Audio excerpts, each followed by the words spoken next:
Bluza të bardha nga Saranda, si dhe homolog të tyre nga Universitetet e Athinës dhe Tiranës, të dytët e kësaj fundjave ja kushtuan vetvetes dhe qytetarëve, fokusuar në misionin humanitar për të shpëtuar jetë, duke qenë më të ditur dhe më veprues për dhënien e ndihmës së parë në raste emergjence. Ky do të ishte fokusi i trajtesave që u prezantuan nga profesorë të ardhur nga Universiteti Kombëtar i Athinës në partneritet me shoqatën greke të reanimimit, si dhe nga mjek të disa specialiteteve nga Spitali Petronako i Sarandës. Mjeku ortoped Lefternika, që ishte edhe nismëtar për organizimin e këtij eventi në Sarandë, thotë se pa u koordinuar me struktura shkencore dhe pa aplikuar teknologji të avancuar, nuk mund t'i ofrosh cilësi shërbimi komunitetit tënd. Çdo dije duhet të shoqërohet edhe nga vullneti, nga dashuria që kemi mbi njeriu. Nëse mjeku apo se një infermier apo ose edhe një person i caktuar, çdo gjë që bën e bën me dëshirë dhe e adhuron atë gjë, ajo bëhet shumë fish më e mirë dhe ka atë aftësinë për të parë te njerëzit e tjerë dhe të bëhet si paradigma, që themi, si shembull. E veçanta e takimit të Sarandës, kombinimi dijeve të thelluara për mjekët obstetër ginekolog e personel ndihmës,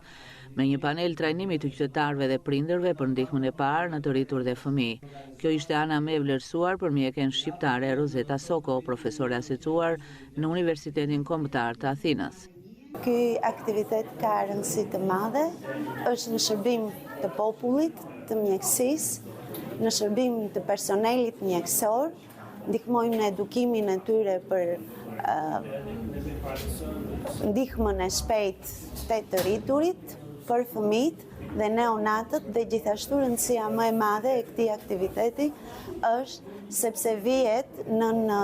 funksionimin e qytetarëve. Duam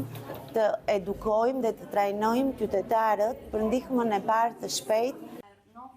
Profesore Alketa Qose, zëvendës dekane e Fakultetit të Mjekësisë në Tiranë, vlerësoi se edhe një jetë e shpëtuar është shumë e rëndësishme dhe atë që nuk e kemi realizuar dot në Tiranë e kemi mundësuar duke bashkëpunuar në vite me kolegë grek të Athinës, Selanikut dhe Janinës. Një lloj si me motrën dhe vllajin, që gjitha këto nuk mund t'i shprehësh dot vetëm një fjali. E vërteta është ne ndjehemi kaq afër dhe ndjejmë kaq shumë ndihmën e kolegëve tanë nga Athina, nga Janina, nga Selaniku, sa në pozicionin tim, sidomos si shefe, e kam ndjekur gjatë gjithë këtyre viteve, atë që nuk e realizojmë dot në Tiranë apo në Shqipëri, e kemi realizuar pikërisht me kolegët tanë.